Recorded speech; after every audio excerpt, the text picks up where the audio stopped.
एक शिप समंदर के बीच, सब कुछ नॉर्मल था, लोग एंजॉय कर रहे थे। लेकिन फिर अचानक से एक आदमी बीमार हो जाता है, फिर दूसरा और उसके बाद तीसरा।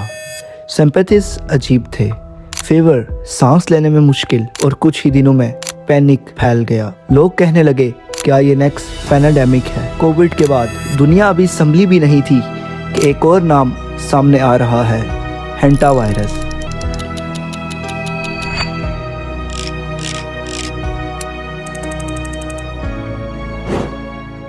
लेकिन सवाल ये है कि क्या ये वाकया ही दुनिया को दोबारा लॉक कर सकता है या फिर सिर्फ ये एक मिसअंडरस्टैंडिंग है। इस वीडियो में हम इस वायरस के बारे में वो सच जानेंगे जो आज से पहले आप लोगों ने कभी नहीं सुना होगा। शुरू में तो इंसान नॉर्मल ही लगता है, बुखार, बॉडी पेन, थकान, लेकिन कुछ ही दिनों बाद सिचुएशन डेंजरस हो सकती है। लंग्स में फ्लड बढ़ जाता है, सांस लेना मुश्किल हो जाती है, ऑक्सीजन लेवल गिर जाता है।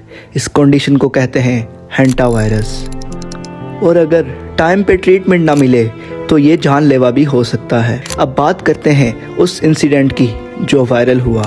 एक शिप पर कुछ लोग बीमार हुए और इंटरनेट पर रूमर्स फैल गए, हेंटा वायरस शिप पर फैल गया है। लेकिन रियलिटी क्या है? मोस्ट केसेस में ये कंफर्म नहीं होता कि वो हेंटा वायरस ही हो। शिप इन्वायरमेंट्स में इन्फेक्शंस और भी हो सकते हैं। सोशल मीडिया ने इसे एग्जैरेट कर दिया और लोगों ने कंपेयर करना शुरू कर दिया।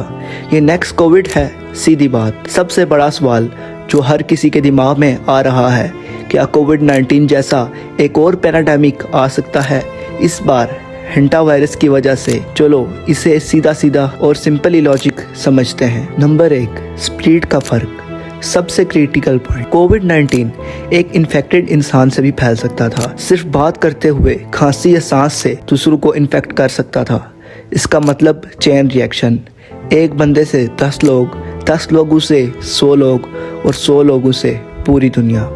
इसीलिए कोविड इतनी तेजी से फैला। हेंटा वायरस ये डायरेक्ट इंसान से इंसान में नहीं फैलता। इसका मेन सोर्स है इन्फेक्टेड चूहे। इंसान जब इन्फेक्टेड होता है तो वो कंटेमिनेटेड हवा इनहेल करता है या इन्फेक्टेड जगह क्लीन करे बिना प्रोटेक्शन की, मतलब चेन ब्रेक हो जाती है। यहाँ पर एक इन्फेक्टेड बंदा नॉर्मली दूसरे को इन्फेक्ट नहीं कर सकता। Number 2, pandemic potential. कोविड-19 ट्रैवल, ह्यूमन कॉन्टैक्ट और ग्लोबल डिजास्टर की वजह से फैला था और इस वजह से पूरी दुनिया में लॉकडाउन हो गए थे। एयरपोर्ट्स बंद कर दी गई थी, शहर बंद कर दिए गए थे और इसके अलावा वो जगह जहां लोग एक दूसरे से मिलते थे उन सब चीज़ों को बंद कर दिया था। स्कूल्स को भी बंद कर दिया गया था क्योंकि ये था ट्रू पैनाडेमिक सिनेरियो। लेकिन क्या हेंटा वायरस से भी लॉकडाउन हो सकता है? तो इसका जवाब है बिल्कुल नहीं, क्योंकि हेंटा वायरस किसी पर्सन से दूसरे पर्सन में फैलने वाली बीमारी बिल्कुल भी नहीं है। लोग हर नए वायरस को पैनाडेमिक समझने लगते हैं। Social media headlines, next deadly virus, new pandemic coming, fear multiple हो जाता है। लेकिन साइंस क्या कहती है? हर डेंजरस वायरस पैनाडेमिक नहीं होता। एक और इम्पॉर्टेंट ट्विस्ट, लेकिन इसका मतलब ये नहीं कि हेंटा वायरस हार्मलेस है।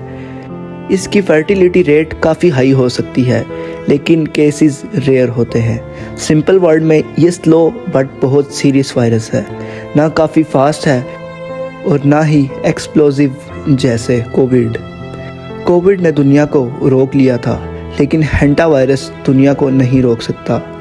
लेकिन अगर इग्नोर किया तो ये इंडिविजुअल लेवल पर बहुत डेंजरस हो सकता है।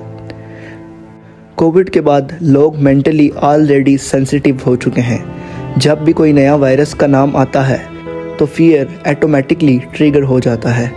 सोशल मीडिया का role, half information, clickable bad headlines, next pandemic type videos आना शुरू हो जाती हैं और फियर मल्टीप्लाई हो जाता है। सच ये है कि पैनिक करने की ज़रूरत नहीं, अवेयरनेस ज़रूरी है। घर में सफाई रखना ज़रूरी है, जगह में मास्क यूज़ करो अगर गंदी हो। एक्सपर्ट्स के मुताबिक हेंटा वायरस रेयर है, लोकलाइज केसेस होते हैं, मॉनिटरिंग ज़रूरी है, लेकिन ये नेक्स्ट ग्लोबल पैनाडेमिक बनने के चांसेस बहुत कम हैं। हर नया वायरस एक नया डर लेकर आता है, लेकिन हर डर हकीकत नहीं होता। हेंटा वायरस डेंजरस ज़रूर है, लेकिन हर डेंजरस चीज़ पैनाडेमिक नहीं होती। सच और फियर में फ़र्क समझना ही इंटेलिजेंस है। और अगर तुम्हें ऐसी और रियल और फैक्ट बेस्ड वीडियोस चाहिए तो चैनल को सब्सक्राइब करो और अपने आप को इस वायरस से बचा कर रखो। और हेंटा वायरस जैसा कि सुनने में हमें बहुत ही ख़तरनाक लगता है, ये ऐसा रियलिटी में बिल्कुल भी नहीं है, क्योंकि ये एक ऐसा वायरस है जो एक इंसान से दूसरे इंसान तक नहीं फैलता, जिसकी वजह से इसके ज़्यादा डेंजरस होने के इम्कान कम हो जाते हैं। जैसा कि कोविड एक पैनाडेमिक वायरस था। पैनाडेमिक का मीनिंग होता है कि वो वायरस जो एक इंसान से दूसरे इंसान तक फैलता है। इस वजह से कोविड एक इंसान से दूसरे से 10 से 100 से 1000 और इस तरह करते करते कोविड पूरी दुनिया में फैल गया। लेकिन हेंटा वायरस पैनाडेमिक वायरस नहीं है, जिसकी वजह से ये पूरी दुनिया में नहीं फैल सकता और मुमकिन है कि लॉकडाउन भी नहीं होगा। और सोशल मीडिया में बहुत सी फेक न्यूज़ फैली होती हैं व्यूज़ के लिए, और वहाँ पर ये हेडलाइंस होती हैं कि क्या ये पैनाडेमिक वायरस है, क्या दोबारा लॉकडाउन हो जाएगा। ये सब व्यूज़ के लिए होता है। लिहाजा इन सब खबरों को सुने बगैर हमें अपने आप की सेफ्टी रखनी होगी। मास्क का यूज़ करना होगा, घरों में सुराहों को बंद करना होगा ताकि चूहे ना आ सकें। और अगर किसी जहरीले चूहे ने काट दिया तो ये वायरस आपको भी हो सकता है। और इस वायरस का मेन रीज़न भी चूहे ही हैं। और अगर इंसान को इंसान से ये वायरस होता हो तो ये पैनाडेमिक होगा, लेकिन ये कि भी किसी इंसान को इंसान से नहीं हो रहा, इसीलिए ये वायरस पैनाडेमिक नहीं है। इस वायरस के बारे में सुना जाए तो ये वायरस बिल्कुल भी नया नहीं है।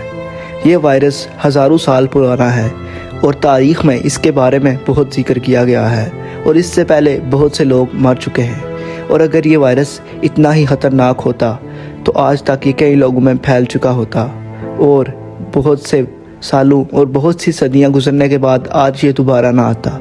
तो इससे ये साबित होता है कि ये वायरस इतना ख़तरनाक नहीं है जितना कि सोशल मीडिया ने लोगों को दिखाया हुआ है। तो आपको ऐसी इंफॉर्मेटिव वीडियोस देखनी हो तो हमारे चैनल का विज़िट करें और हमारे चैनल की इंफॉर्मेटिव वीडियोस देखें। और अगर ऐसी वीडियोस आपको अच्छी लगी हों तो वीडियो को लाइक करें, चैनल को सब्सक्राइब करें और कमेंट में अपनी राय का इजहार ज़रूर करें।